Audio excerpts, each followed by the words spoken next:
Well, earlier in the program, we heard from CommonGround Nebraska program coordinator Liz Hamm about volunteering with that organization, and the interview will be on our Facebook page a little bit later this morning. And now Liz is here again with the recipe to share, and Taryn is standing by now with more. We love having Liz here on the show. She drove here from Stromsburg this morning. Good to have you here. Yeah, thanks for having me. We're going to be making sausage balls today. And this recipe is from my husband, Zach. He makes these with his family every Christmas. But I think these would also be great for a tailgate, especially an 11 a.m. game. So it's very easy. There's only 3 ingredients. So we're going to start here first with our shredded cheese.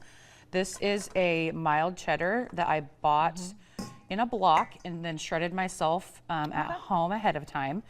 So if you are running low on time, that's something that you can prep all of this the night before, keep it in the fridge, and it will stay nice and good for you. Or you could just get a bag of shredded cheddar already. You could do that. I like to shred it myself because the shredded cheddar that is pre-shredded has a coating on it so that it doesn't stick together. And so it won't stick together as well as if you were to shred it yourself. Okay, good to know. So I'm gonna hand mix this now. A pro tip is if you let your cheese and meat, so this is pork sausage, ground pork sausage. I just used, okay, I'm forgetting what it's called now, of course, but ground pork sausage would work. And if you let it sit out to room temperature, it will be a little bit easier to mix. Okay. And you might want to wear gloves because it does get a little sticky, but you're gonna mix all of that together. And then after that's mixed together, you're gonna mix in 1.5 cups of this biscuit mix. So Taryn's gonna mix that in for me. And as she's doing that, I'm gonna keep mixing and make sure that it's coating all the sides. Okay, a little bit more yet? A little bit more, please. Okay. There's the graphic if you're needing to think about what you used. Thank you. Yes, 1 pound of pork sausage. Jimmy Dean, that's what I was trying to think of. The brand, Jimmy Dean. So I'm going to keep mixing this together, and I'll take 1 more scoop of that biscuit mix. Okay. Perfect. And so this is just going to come together nicely. You want to make sure it's all coated. I'm making a mess up here. That's okay. And then once it's done, you're gonna add in this seasoning packet. So I use this red, dump it in there. I use this Red Lobster biscuit mix, and that came with a seasoning packet. You don't have to use this kind. You can use whatever biscuit mix you would like.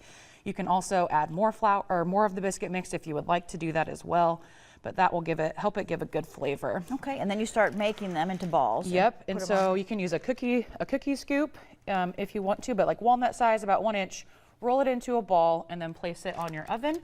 You're going to bake it at 375 degrees for about 15 to 18 minutes. Okay. Or until the temperature inside it reaches at least 160 degrees. And these can be stored in the fridge. They can be reheated or eaten cold, whatever you like. Wow, yeah, so great. This recipe is already on my Facebook page and on our Pure Nebraska Facebook page if you want to copy it down. I don't get to try it today because Liz said as she was hurrying out of her house, you forgot the finished. I forgot the finished product. I'm gonna blame it on mom brain. I was trying to get my 7-month-old out the door as well, and I realized when I was almost here that I left them in the fridge. So I apologize, you won't be able to try any. Shoot, darn. But at least you have the recipe that you can now make them at home. I can make them myself, and again, that recipe is on Facebook if you want to try it. So thank you, Liz. I'm sure they're great. Okay, back to you.